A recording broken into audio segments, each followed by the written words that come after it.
จากอริจะกลายมาเป็นคนรักจากนักล้วงจะกลายมาเป็นนักรักตั้งใจมาหลอกให้เขาตกหลุมแต่ตัวเองดันตกหลุมรักเขาซะเองนิยายหญิงรักหญิงที่มีฉากหลังเป็นลอนดอนในยุควิกตอเรียที่ไม่ใช่นิยายรักโรแมนติกแต่เป็นนิยายรักลับลวงพระฟิงเกอร์สมิธนักเล่รักนักล้วงค่ะสำหรับนิยายเล่มนี้มีเนื้อหาเกี่ยวกับอะไรคุ้มค่าแก่การเสียเวลาอ่านหรือเปล่าในคลิปนี้เราจะมาคุยกันถึงเล่มนี้กันค่ะ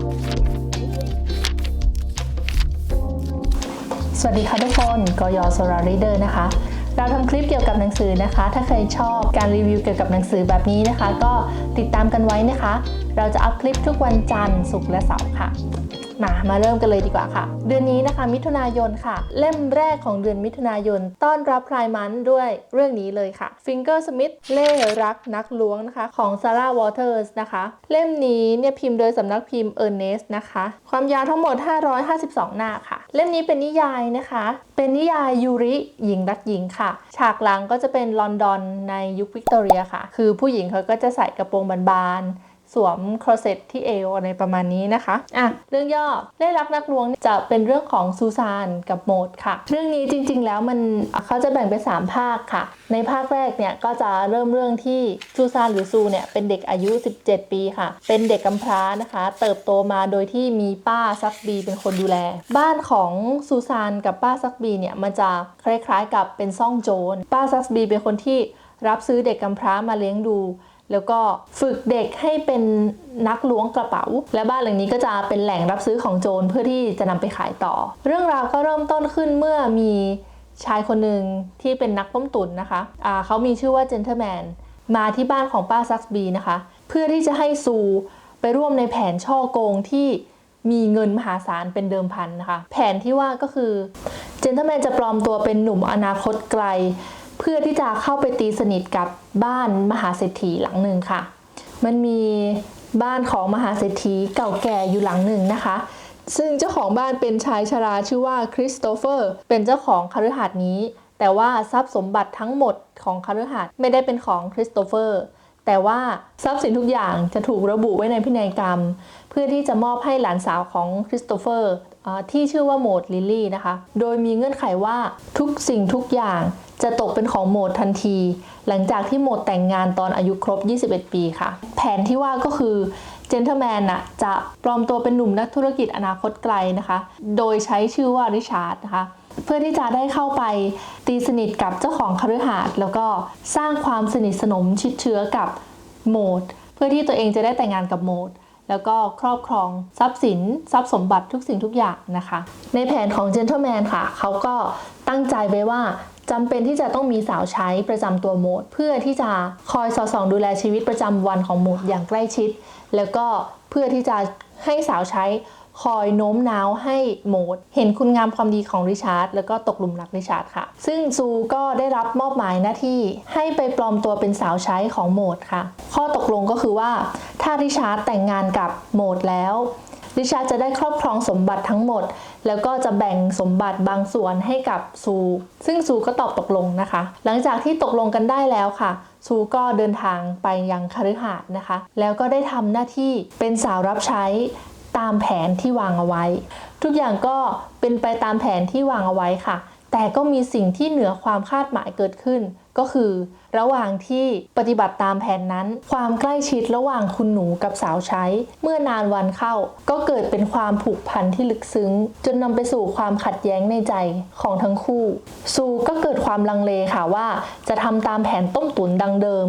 หรือว่าจะบอกความจริงให้กับโหมดผู้น่าสงสารส่วนโหมดก็จะอยู่ในภาวะสับสนค่ะว่าระหว่างความรักเดิมที่มีต่อริชาร์ดกับความรู้สึกบางอย่างที่เกิดขึ้นกับสาวใช้คนนี้ซึ่งเป็นความรู้สึกที่ต้องห้ามท้ายที่สุดแล้ว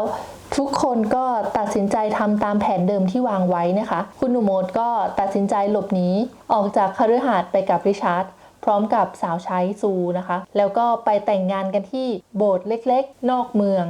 แล้วเดินทางไปยังแหล่งกบดานซ่อนตัวทุกอย่างก็เหมือนจะดำเนินตามแผนไปด้วยดีนะคะแต่ว่ามีบางอย่างที่พลิกกลับค่ะเรื่องราวหลังจากนี้จะเป็นยังไงก็อยากให้ทุกคนไปอ่านดูค่ะซึ่งขอบอกว่าที่เราเล่าไปทั้งหมดตอนแรกเป็นแค่ส่วนหนึ่งของภาคแรกเท่านั้นนะคะยังไม่จบภาคแรกเลยค่ะเหลืออีกภาค2ภาค3อีกตั้งขนาดนี้ ที่ไม่สามารถเล่าได้คือถ้าเล่านี่คือแบบหมดความสนุกเลยนะคะภาค2จริงๆแล้วก็เป็นเหตุการณ์เดิมค่ะแต่ถูกเล่าในมุมมองของโหมดนะคะส่วนภาค3ก็จะเป็นอีกมุมมองหนึ่งนะคะซึ่งบอกเลยว่ามันพลิกมันพล็อตทวิสต์เป็นนิยายยูริที่หลากอารมณ์มากๆนะคะมีความสลับซับซ้อนนะอ่านแล้ววางไม่ลงอ่ะคือนอกจากอารมณ์ตื่นเต้นเร้าใจแล้วอะค่ะมันยังมีความโรแมนติกนะคะความดราม่ามีความหม่นๆเศร้าๆสะเทือนความรู้สึกในขณะที่อ่านด้วยนะคะจริงๆแล้วมันก็ออกจะน้ำเน่าอยู่นิดๆนะคะน้ำเน่าในที่นี้ก็คือพล็อตอะมันจะมีความแบบตัวเอกตอนแรกเกลียดกันแล้วตอนหลังก็กลับมารักกันเหมือนละครหลังข่าวอะไรเงี้ยค่ะมีการทรยศหักหลังชิงรักหักสวาทแล้วตอนเฉลยความจริงก็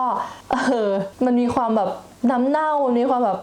อะไรจะบังเอิญขนาดนั้นอะไรอย่างเงี้ยค่ะแต่ก็ที่ว่ามานี่นะคะไม่ได้ทำให้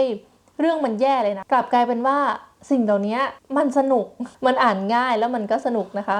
ภาษาที่ใช้ถึงแม้ว่ามันจะเป็นนิยายที่มีฉากหลังเป็นแบบพีเรียดย้อนยุคนะคะแต่คำที่ใช้ไม่ใช่คำเก่าเลยค่ะเป็นคำแบบยุคธรรมดาของเรานี่แหละแล้วมีความแบบเป็นภาษาพูดค่อนข้างเยอะผู้เขียนใช้คำง่ายๆแต่สามารถบรรยายฉากในยุคนั้นให้เราเห็นได้แบบชัดเจนมากๆนะคะซึ่งมันทำให้เรารู้สึกเหมือนเข้าไปอยู่ในเหตุการณ์นั้นจริงๆนะคะถึงแม้ว่าจะไม่เคยไปลอนดอนในยุคนั้นก็ตามนะเสน่ห์ที่สุดของเรื่องนี้จริงๆเราว่าไม่ใช่ความเป็นยูรินะแต่มันคือพล็อตค่ะพล็อตเรื่องนี้คือแบบ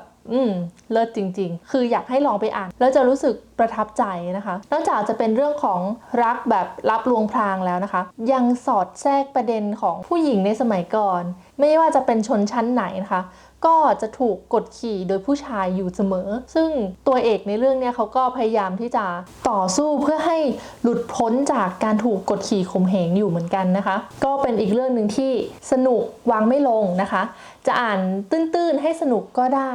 จะอ่านลึกๆให้ตีความหลากหลายก็ได้เหมือนกันค่ะสนุกจริงๆก็เป็นอีกเรื่องหนึ่งที่อยากแนะนำให้ไปลองอ่านดูนะคะจริงเรื่องนี้มีทำเป็นหนังแล้วนะคะมีทั้งฝั่งตะวันตกแล้วก็ฝั่งตะวันออกที่ผู้กำกับเกาหลีจำชื่อไม่ได้เป็นคนกำกับนะคะหนังที่เป็นเกาหลีเนี่ยจะชื่อว่า Handmaiden นะคะผลิตมาตั้งแต่ปี 2016 แล้วนะซึ่งมีคิมแดรีเล่นเป็นสาวใช้ด้วยนะคะเวอร์ชัน Handmaiden เนี่ยจะอีโรติกนิดนึงแล้วก็ภาพโทนสีจะไปทางลึกลับแล้วก็ตอนจบไม่เหมือนกับหนังสือด้วยนะคะถ้าใครยังไม่อยากอ่านหนังสือก็ไปดูหนังก่อนก็ได้ก็จบแล้วนะคะสำหรับคลิปรีวิวเล่รักนักล้วงเล่มนี้นะคะหวังว่าทุกคนจะชอบนะคะถ้าชอบก็กดไลค์กด Subscribe เรื่องนี้ค่อนข้างดังนะใครเคยอ่านหรือเคยดูมาแล้วก็คอมเมนต์มาเล่าให้เราฟังหน่อยนะคะแล้วก็อย่าลืมนะคะเราทำคลิปเกี่ยวกับหนังสือนะคะเราจะอัพคลิปทุกวันจันทร์ศุกร์เสาร์นะคะโดยในเดือนมิถุนายนเดือนไพร์เนี่ยนะคะเราตั้งใจว่าจะรีวิวนิยาย LGBTQ ทั้งหมดที่เคยอ่านตลอดทั้งเดือนถ้าทำได้นะคะถ้าใครชอบหนังสือนะคะก็กดติดตามเราไว้นะคะจะได้ไม่พลาดคลิปต่อไปนะคะขอบคุณที่อยู่ด้วยกันมาจนจบคลิปนะคะเจอกันคลิปหน้าค่ะสวัสดีค่ะ